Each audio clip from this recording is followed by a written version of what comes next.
ici, bon, on est en région éloignée, comme vous appelez ça. Bon, loin de tout, on dirait à Montréal, mais loin de quoi? Je vous dirais, loin du stress de la ville, de la pollution, proche de rivières canotables où on peut passer des journées, on peut aller pêcher la truite ou le saumon.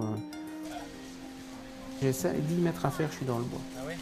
Et je vais récolter. Il y a des chanterelles qui poussent à 15 mètres, des lactaires à 20 mètres. On a une multitude de produits qui nous attendent et qui sont là, qui n'attendent qu'une chose, c'est qu'on les récolte intelligemment, proche d'une qualité de vie, quoi. Je veux dire, pour moi, c'est vous qui êtes loin de tout. On va monter par ici. Je viens d'une région de Belgique qui s'appelle l'Ardenne, une région forestière et agricole. Je ne pourrais pas dire quand j'ai commencé à ramasser, parce que je pense que depuis aussi loin que je me souvienne, je ramasse des champignons quand c'est la saison. Et puis mes enfants font la même chose déjà ici. Hein. Bon, voilà des lactaires ici, donc lactaires des épinettes. C'est un très bon champignon. C'est vrai? Ah oui, délicieux. Vraiment, on est dans le début de la saison ici. OK. La première fois en 99, j'avais fait le tour du Québec et puis vers le mois d'août et de septembre, il y avait des champignons dans tous les coins. Tu sais, je suis tombé sur des talles de chanterelles comme un fantasme. Tu sais. Et puis j'allais dire aux gens, t'as de la chanterelle derrière chez toi. Touche pas à ça. Il me dit, moi je touche pas. Tu sais, je les cueillais, j'en ai même donné, mais ils voulaient pas. Il y en a qui voulaient pas goûter. Tu sais, non, je me méfie. Bon. Alors bon, j'aurais dit ok, mais tu sais, c'est de valeur, quoi. C'est là.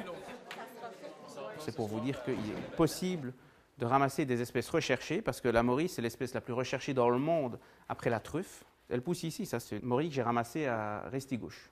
Il fallait former des cueilleurs si on voulait développer quelque chose, puisqu'on a très peu de personnes ici qui sont capables d'identifier les champignons. On a eu pas loin de 500 personnes qui ont participé aux formations. Je leur laissais une feuille en leur disant, si vous voulez devenir cueilleur rémunéré, vous essayez, vous vous inscrivez, vous me donnez votre numéro de téléphone et puis on s'essaye. C'est cette alternance de beau puis de mauvais.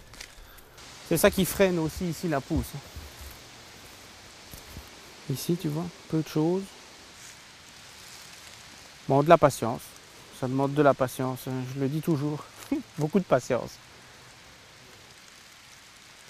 Tout ça est envoyé tout simplement dans des boîtes en carton avec une petite bouteille d'eau congelée emballée dans un tissu. Ça fait comme une boîte réfrigérée. C'est fermé, c'est mis au bus, et puis tous les cueilleurs de Gaspésie me l'envoient ici à Matapédia. Puis moi, je prends tout ça, je trie, parce qu'il y a toujours quand même un peu de perte. Là, je veux garder vraiment que les tout bons. Et puis tout ça, c'est vendu à Montréal.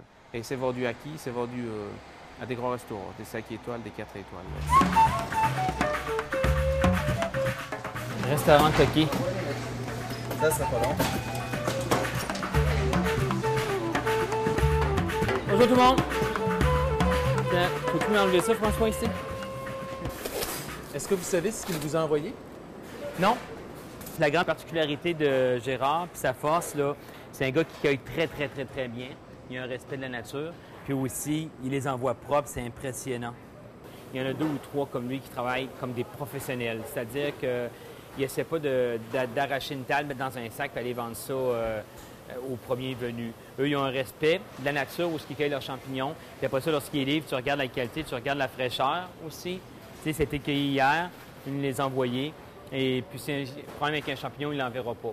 Qu'est-ce que vous allez faire avec ces champignons? Ah, c'est au menu ce soir.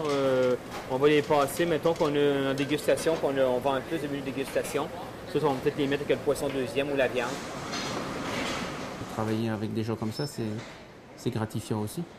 Parce que, tu sais, ils ont une conscience de la valeur de ce qu'on fait. Et ça, c'est quand même important.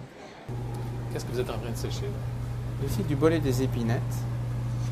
Donc, je fais du produit frais et du produit séché. Je fais des essais de transformation en d'autres choses là pour le moment, mais ça, ce sera pour plus tard. Pour ce qui est des produits séchés, c'est vendu dans les épiceries fines, les produits d'alimentation naturelle.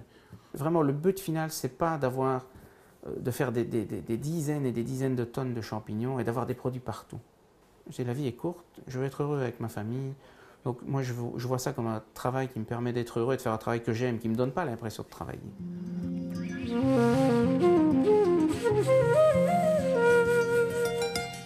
Parlez-moi de votre coup de cœur.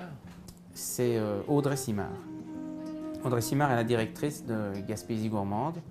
Gaspésie Gourmande, c'est un regroupement de producteurs, de transformateurs de produits agricoles, forestiers et marins. Le magazine, c'est notre outil promotionnel principal qui s'adresse beaucoup aux touristes, mais c'est aussi l'outil qu'on remet là, aux épiceries et aux acheteurs qui sont intéressés à connaître l'organisation. Avec Gaspésie Sauvage, on est vraiment dans un réel produit du terroir gaspésien. On va cueillir en forêt les champignons de la Gaspésie. C'est un produit qui est vite devenu un ambassadeur des produits gaspésiens. Je sais que la Gaspésie a une réputation mauvaise. Partout à Montréal, pour la Gaspésie, c'est sinistré économiquement. Moi, je te dirais que c'est avantagé écologiquement. Donc, je veux dire, maintenant, il serait temps de passer l'éponge sur tout ça, là, et puis regarder ce qu'on a ici et ce qu'on peut faire avec. Là.